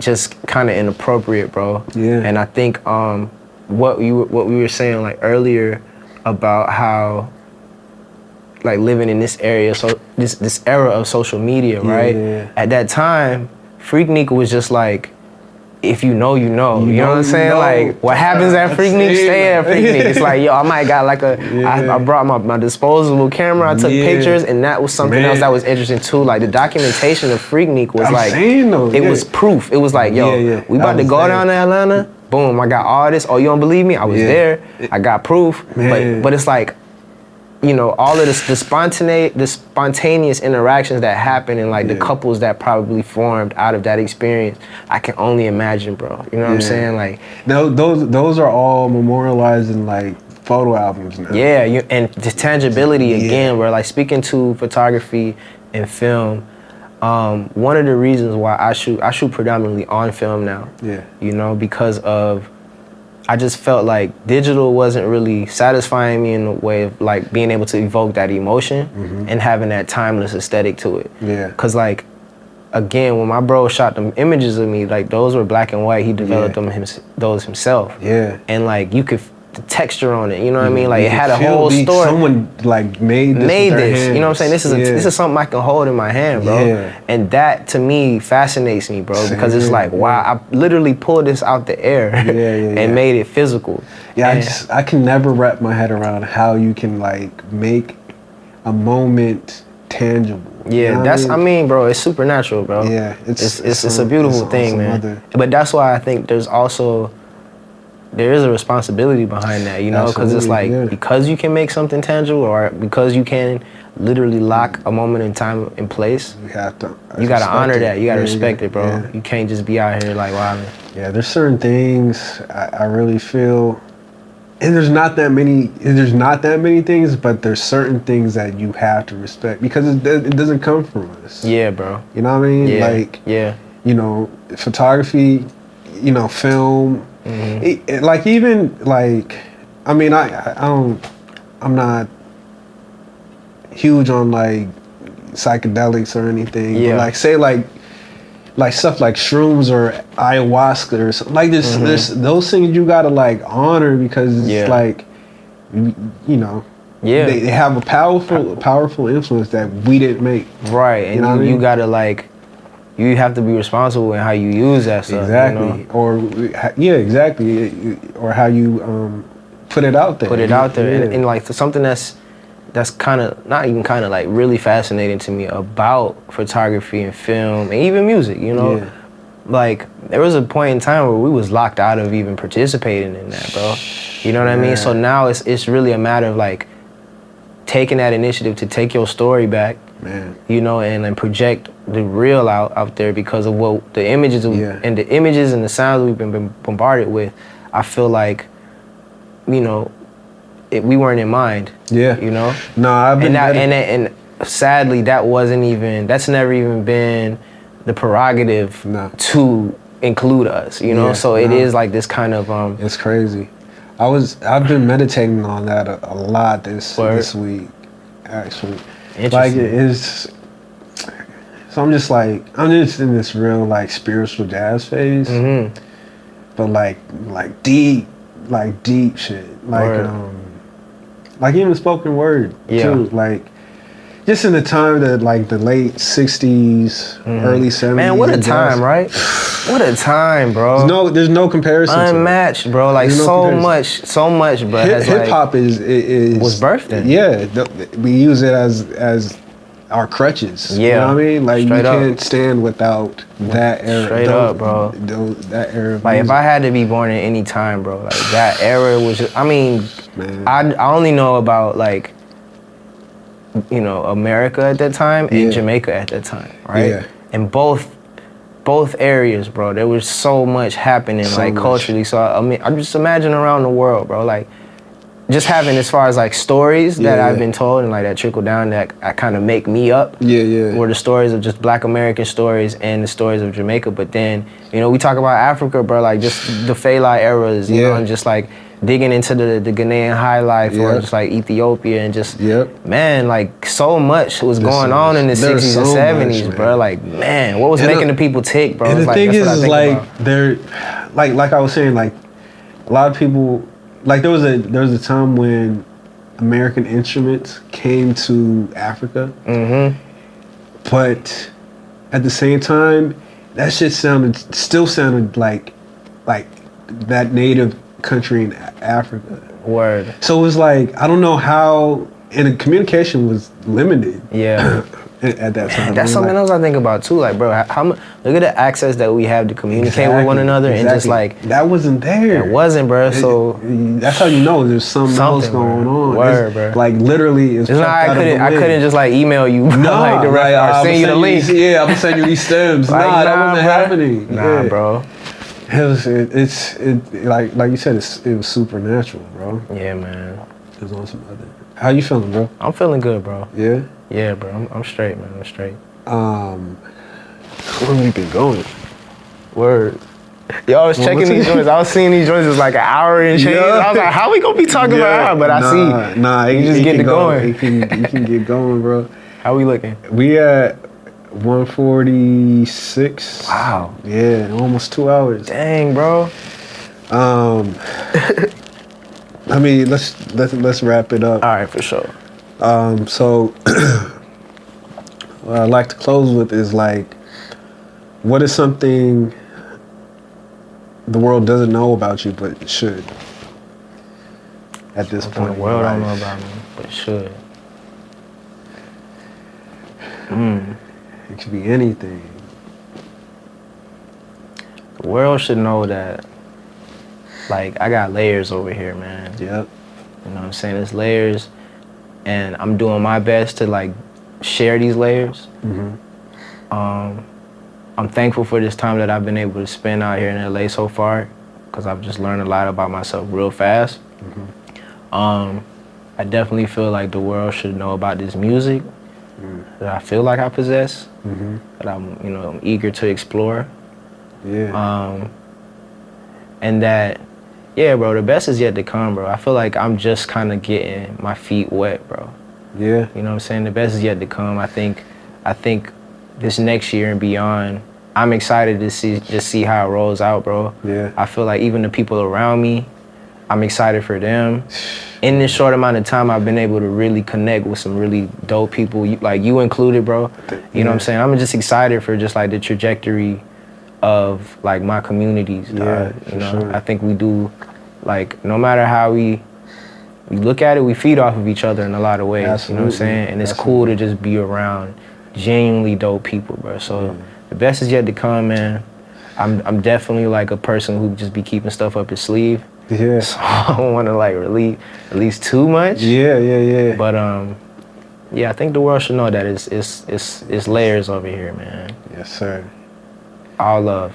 Yeah, man. This is great. Like, yeah, this is a really good conversation. Yeah, no doubt, to bro. be trite, I guess. Yeah. I don't know how to even like what's the word?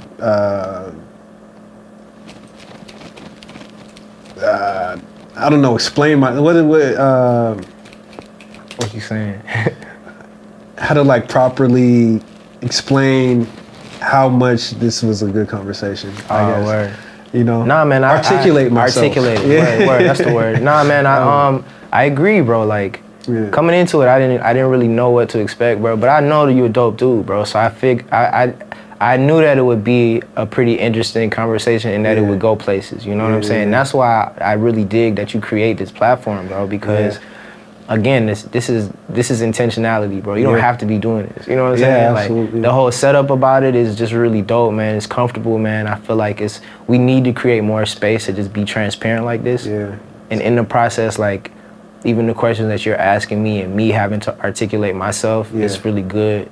It's good to be able to it's good to articulate yourself in these ways that you're not familiar even hearing yourself talk about, or have people that will inquire about things that bring knowledge out of you about self. You know? So I appreciate that you do that, bro. You know what I'm saying? Propers. Just doing what I, you know, Word, you kind of get just summoned to do it. Yeah, bro. You kind of just got to follow what is moving you. Yeah, straight up. I'm going to have to give you the pound on that one, bro. Oh, appreciate you, bro. Appreciate you. Straight up. All right, man. Yeah, man. Thank you again. Peace.